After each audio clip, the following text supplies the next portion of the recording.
First, hold your paper horizontally, left to right.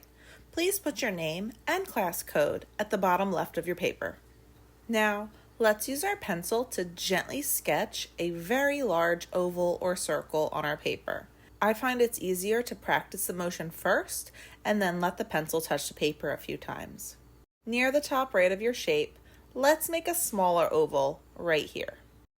To show the bumpy texture of the pumpkin, we need to make long, curved shapes, kind of like ovals or a beach ball. But you do want that shape to curve back up near the bottom so the base of your pumpkin isn't too flat. I'm also trying to fit these curves or bumps within the circle that I first drew. That first circle is a nice guide. Before I finish the ovals, I want to make the stem. Use that little oval as your guide. We're adding the stem now because it's overlapping and in front of the bumps that are on the other side of the pumpkin. You can erase inside the stem. Continue adding your curves and ending it next to the previous line.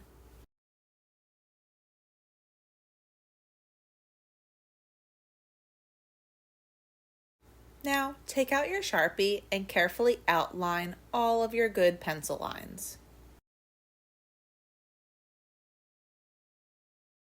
Next, use a large pink eraser to carefully clean up and remove all of your pencil lines. You can even use your Sharpie to go back and add texture to your stem. Let's identify light source.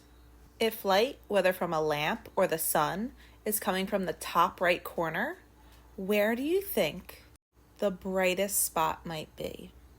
Corner A, corner B, corner C, or corner D? If you guess B, you are correct. Light shining from this angle would make the top right of the pumpkin the brightest. Now, where do we think the darkest spot on the pumpkin would be? This would be where we'd add the shadow. If you said corner D, you are correct. You don't have to actually sketch the shadow like I am. I'm just scribbling to show you really quick where the shadow should be. Typically, if the light is shining from one angle, the shadow would show up on the opposite. Let's get out our paint materials. You will need a cup of water and a paintbrush, a sponge, and a set of pan watercolors, or you can use tempera paint cakes. Always rinse your brush first. You can gently dab it or dry it on the sponge, but it's not really necessary because you need water to make this paint work. First, choose a shade of brown for the stem. In my set here, I only have one option for brown, but you might have other brown choices, light, medium, or dark. Choose whichever brown works for you. Remember, watercolors and tempera cake paints are very soft. Do not dig or scrub your brush too hard into the paints because you will break them. Also, be careful you don't put too much water in them either. That will cause the paint to break down and crumble. Once you have finished painting your stem brown, rinse your brush really well. You don't have to completely dry your brush on the sponge, but you want to make sure your brush is clean. I'm going to work with the lightest color first. Let's dip in yellow. Paint the top right of your pumpkin with lots of yellow for the highlight.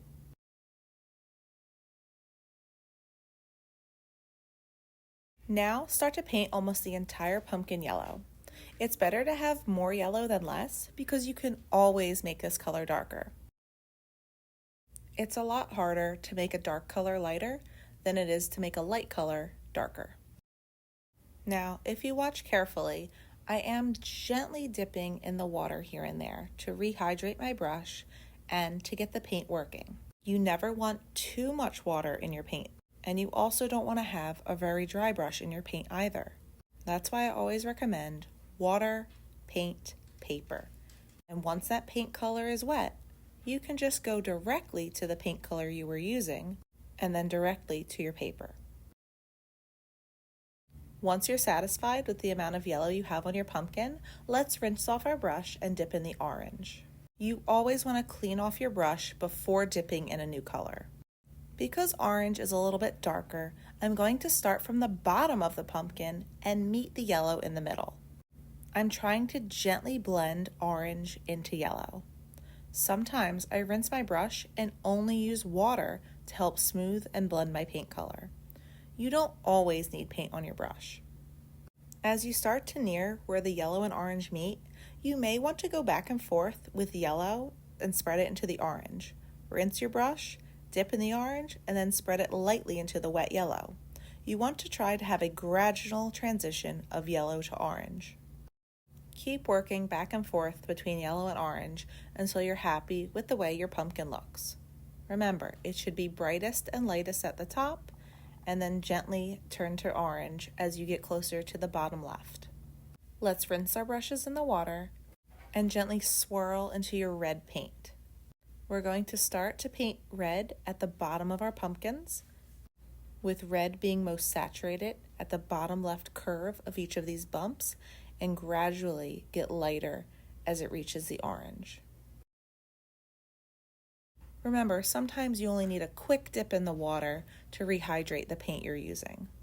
For more dimension, follow the curves of your pumpkin, and don't be afraid to just use clean water to blend that harsh line.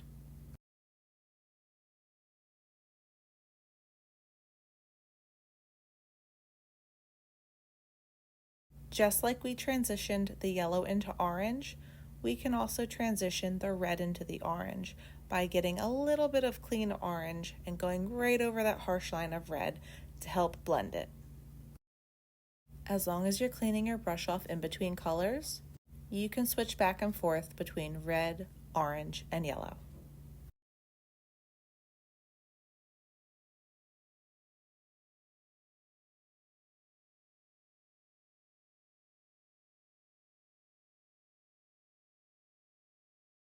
Let's move on to the background.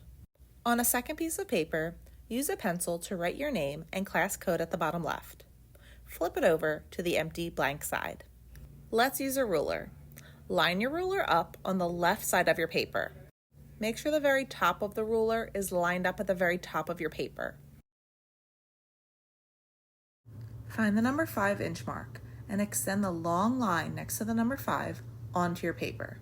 You need to make sure your line goes left to right and not up and down.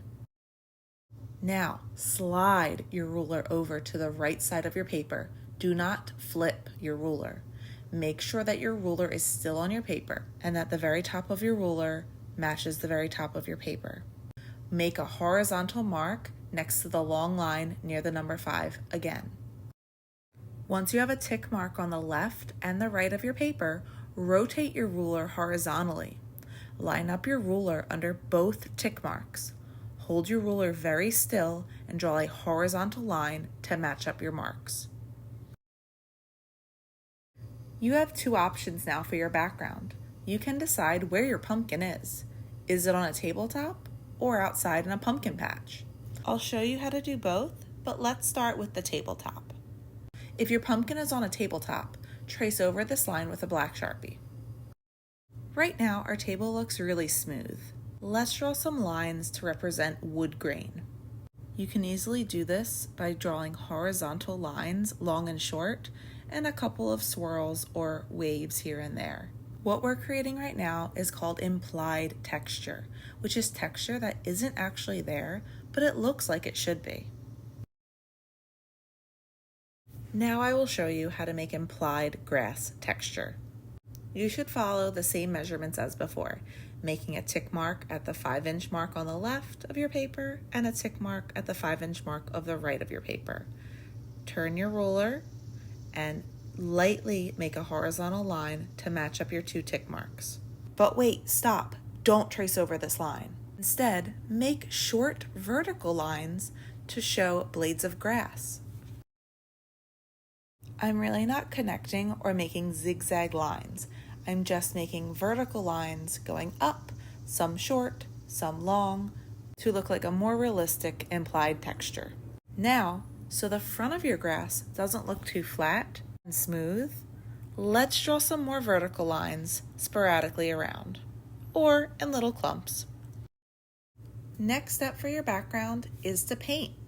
I'll speed up the videos so you can see how I paint it in my backgrounds. Use your own creativity and paint it how you see fit. Just a few painting reminders though. Don't let your paints get too wet, but also don't let them get too dry either. I know, it's a very fine balance. And remember to always rinse your brush when you're switching colors. And be careful not to dig your brush into the paint. They are called watercolors for a reason. Water helps make them work, and they're also typically on the lighter side, so you won't always get a super dark or saturated color.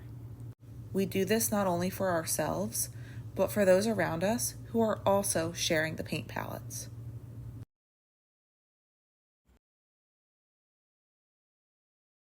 Now, take out a pair of scissors and let's cut out our pumpkins. Remember to go around your entire pumpkin, not up the lines. Please throw away your trash and let's use an Elmer's liquid glue.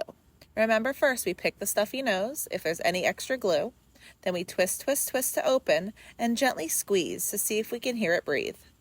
Once you know your glue bottle works, flip over your pumpkin and draw a large circle around. Don't put your glue too close to the edge because it will ooze out. Since our pumpkin is large, we can draw a big X in the middle, but that should be plenty. Now simply flip it and stick it.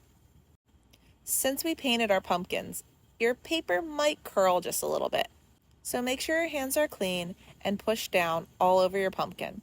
Give a little gentle massage.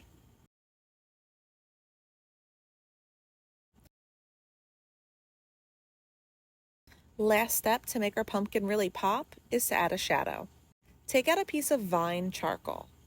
Turn it on its side, gently rub the charcoal onto your tabletop or grass, and use a finger to blend. A little can go a long way. Start with less because you can always add more.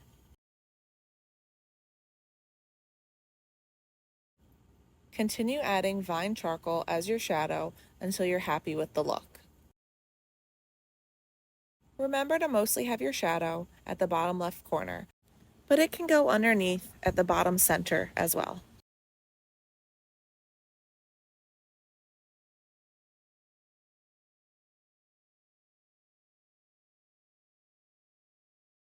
And there you have it. Realistic pumpkins, whether on a tabletop or outside in a pumpkin patch, they're perfect for fall.